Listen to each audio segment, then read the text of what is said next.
Então galera, como é que eu falei pra vocês no último vídeo, eu ia fazer um videozão explicando aí sobre os estrobos. Coloquei dois aqui na corneteira, dois nas caixas aqui, ó, pra vocês verem. Coloquei uma chavinha lá do outro lado, vou mostrar aqui pra vocês certinho. Chavinha tic-tac, aqui ó, bem escondida. Coloquei um fusível também, pra qualquer coisa dar curto, queima o fusível, mas não queima o som. É isso aí, ó. Vou ligar aqui pra vocês verem, ó. O bagulho. Olha como é que ficou. Deixa eu ligar ali pra vocês aí.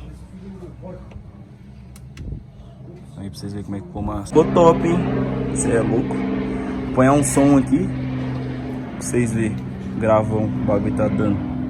Até eu tô desacreditado. Aqui ó, pra vocês verem, eu ligar o som. Não vou erguer tanto. Deixar aqui, ó. Deixar no 20 mais ou menos.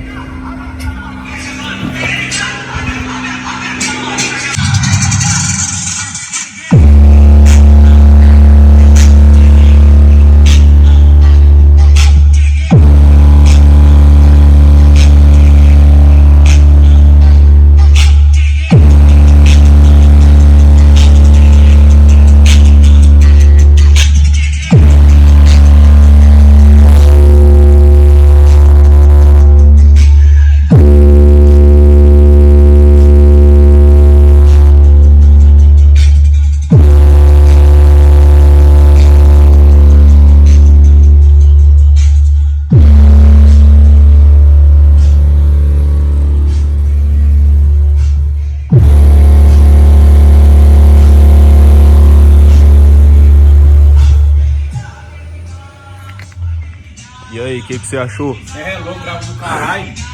Gravão da porra, você tá louco, cara? Tá louco. Já vai tirar um racha, hein, galera? Vou mostrar o som do homem aqui pra vocês verem. Tem um somzinho aqui também, hein? A bateria. Uma banda Ice de 3500.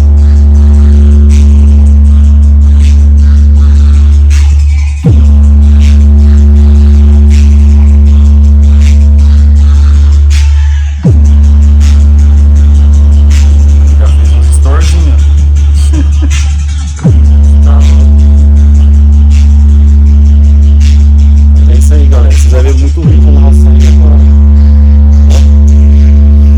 Tá pancada, né? Porque é meu não, hein?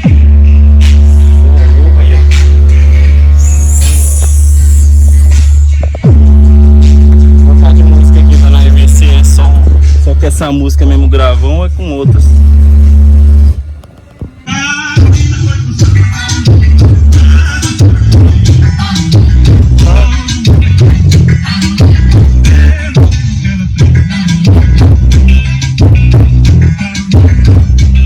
O que vocês acham? Nós tirar um racha de som, eu e ele, apanhar as duas saveiras do lado e o pau cair a folha. Lá ele, tô fora, o pau cair a folha. Mas é isso aí. Vamos...